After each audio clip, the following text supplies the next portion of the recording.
ये बेटे एक पैट्रियट फिल्म है, देशभक्ति की फिल्म है और this is a biography of Pandit Nathuram Godse. तो क्या यूएसपी रहेगी इस पे, दर्शक इसे देखें, क्या यूएसपी रहेगी जो दर्शक इसे थिएटर में जाके देखें? बेटे दर्शक इतने इस फिल्म को देखेंगे कि आप सोच भी नहीं सकते, क्योंकि आज हर आदमी चाहता है कि महात्मा गांधी का मर्डर कैसे हुआ था उसका सच जानना चाहता है, खासकर आज की नई जनरेशन। मेरे साथ यूथ जुड़ा हुआ है। तो सर आपसे जानना चाहेंगे कि आपने बहुत सारी ऐसी फिल्म पैट्रियोटिक फिल्म भी की है, तो इसमें क्या खास बात लगी है आपको? नथुराम गोडसे इस नाम में ही एक धमाका है, एक बहुत शक्ति है, ऊर्जा है। और मैंने जैसे आपने कहा कि मैंने काफ़ी हिस्टोरिकल फिल्में की हैं। इससे पहले मैंने क्रांतिवीर राजगुरु नाम की फिल्म की थी, उसमें मैंने भगत सिंह का काम किया था। और पता नहीं मेरा क्या हाँ, जैसे कहते हैं कोइंसिडेंस है। और कई बार राष्ट्रभक्ति से निगडित जो फिल्में होती हैं मुझे काम करने का मौका मिलता है। इसमें मैं नारायण आप्टे का कैरेक्टर कर रहा हूँ, जो नथुराम जी के साथ आखिर तक डटे रहे, उनके साथ ही फांसी पर चढ़ गए हंसते हंसते। तो मुझे इस फिल्म में इंटरेस्टिंग ये लगा कि ये फिल्म सिर्फ डॉक्यूमेंट्री नहीं है। किसी भी जब एक बायोग्राफी बनती है तो ज़्यादातर उसका डर होता है कि वो कहीं डॉक्यूमेंट्री टाइप या फिर एक ज़्यादा प्रीचिंग ना हो जाए। ये हमारे जो डायरेक्टर है और राइटर हैं प्रभाकर जी ने बहुत ही खूबसूरती से उसको लिखा है और उसे मनोरंजनात्मक बनाया है, मतलब एंटरटेनिंग बनाया है। कोई एक नथुराम जी का जो एक अपना चरित्र है वो इतना घटनाओं से भरा हुआ है कि वो सारी घटनाएं लोगों तक पहुंचनी चाहिए।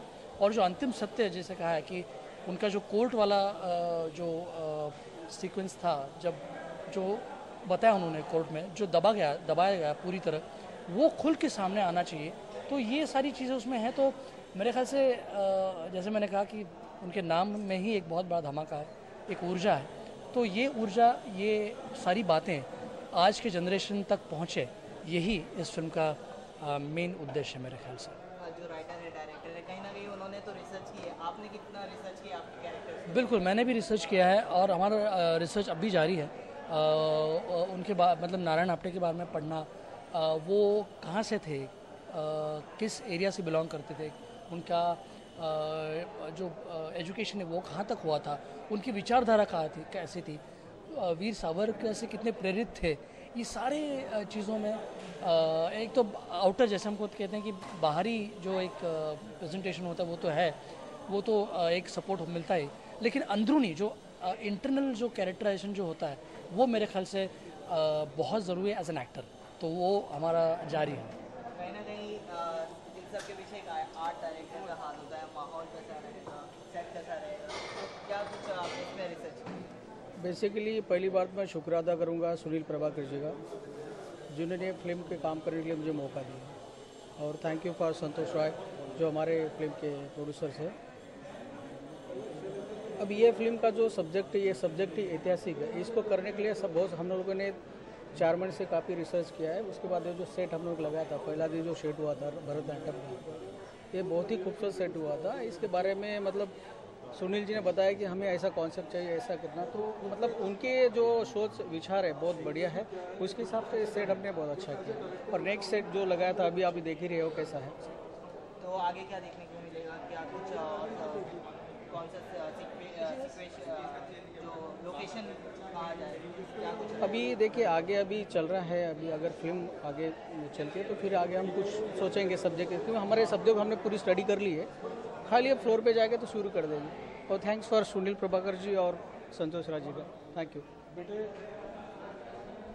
ऐसा है, अब मैं आपको अपनी कास्ट से मिला रहा हूँ, आप 1 बाय 1 उनसे पूछिए।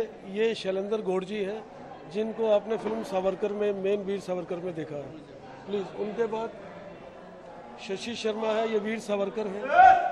संतोष जी को मिल चुके, ये दीपक राजा जी है। एज ए कॉमेडी भी हमने इसमें कॉमिक पंच भी रखा है, जिसके लिए दीपक जी को लिया गया। तो आप शैलेंद्र जी से बात कीजिए।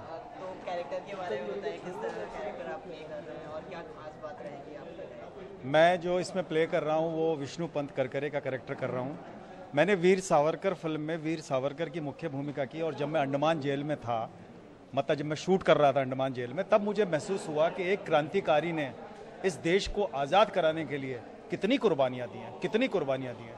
तो नाथूराम गोडसे का जो ये हवन है, इस हवन में मैं अपनी छोटी सी आहुति डाल रहा हूँ, और मुझे बहुत खुशी हो रही है कि मैं वही क्रांति की ज्वाला एक बार फिर से जला सकूंगा, और मैं महसूस कर सकूंगा कि गांधी की हत्या के पीछे जो कारण थे उनको मैं अच्छी तरह से जान पाया, और हमें नाथूराम गोडसे साहब ने जो कुछ भी कहा उनकी हर बात को वेद वाक्य मान के हम आगे बढ़ते चले गए उस अभियान के लिए, जिस अभियान को इस फिल्म के माध्यम से हम दिखाएंगे कि हमारा अभियान क्या था, हमने वो कैसी यात्रा की। वो हर हत्या के पीछे कोई ना कोई कारण होता है, और इस हत्या के पीछे का जो कारण है वो बहुत कम लोग जानते हैं। इस देश के अंदर हर देश के नागरिक को यह अधिकार है लोकतंत्र के अंदर कि वो जान पाए कि आखिरकार नाथूराम गोडसे ने महात्मा गांधी की हत्या क्यों की।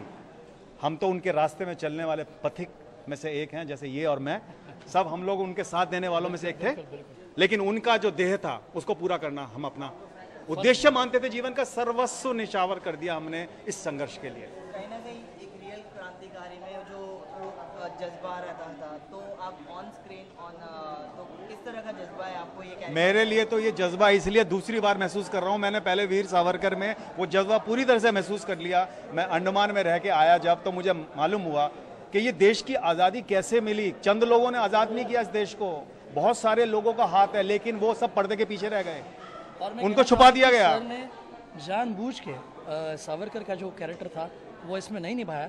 उन्हें एक बतौर एक्टर एक चैलेंज लेना था कि सावरकर छोड़कर मैं क्या क्या कर सकता हूँ। Yes. और ये चैलेंज इन्होंने इस फिल्म में ये मुझे बहुत अच्छा लगा कि मैं दूसरा कैरेक्टर भी निभा पाऊँ इस फिल्म में, दूसरा क्रांतिकारी बन पाऊँ। एक सावरकर के रूप में क्रांतिकारी बन गया, लेकिन दूसरा क्रांतिकारी बनने की बहुत इच्छा थी, जो हमारे संतोष राय जी ने और हमारे सुनील प्रभाकर जी ने पूरा किया। को वीर सावरकर का कैरेक्टर करने के लिए ऑफर किया था, ये नाराज हो गए। कहते डॉक्टर साहब मेरी स्थिति इस देश में गांधी की तरह हो जाएगी और मेरी हत्या कर रहे हो आप। तो मैंने फिर विष्णु पंत करकरे का कैरेक्टर ऑफर किया। चूंकि ये कलाकार है तो कलाकार को एक ही कैरेक्टर नहीं देना चाहिए, तो दूसरा भी हमने कटी का विष्णु पंत करकरे का करें, पर सावरकर का कैरेक्टर हमने शशि शर्मा जी को दिया है। आप अपने कैरेक्टर के बारे में बताएं कुछ डिटेल्स। मैं इसमें वीर सावरकर का कैरेक्टर कर रहा हूँ, जो एक क्रांतिकारी है और उसको क्रांतिकारियों का पितामह भी कहा जा सकता है।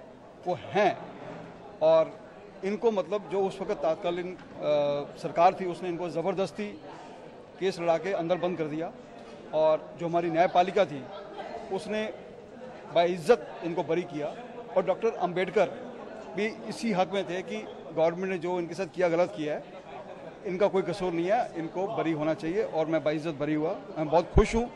मैं पिछले 25 साल से काम कर रहा हूँ, पर इस तरह की फिल्म मैं पहली कर रहा हूँ, और मैं शुक्रगुजार हूँ सुनील प्रभाकर जी का कि जिन्होंने मुझे इस काबिल समझा और मुझे वो करैक्टर दिया, और मैं कोशिश करूँगा कि इस करैक्टर को भरपूर मेहनत से निभाऊँ और आप सबको अच्छा लगे। शुक्रिया।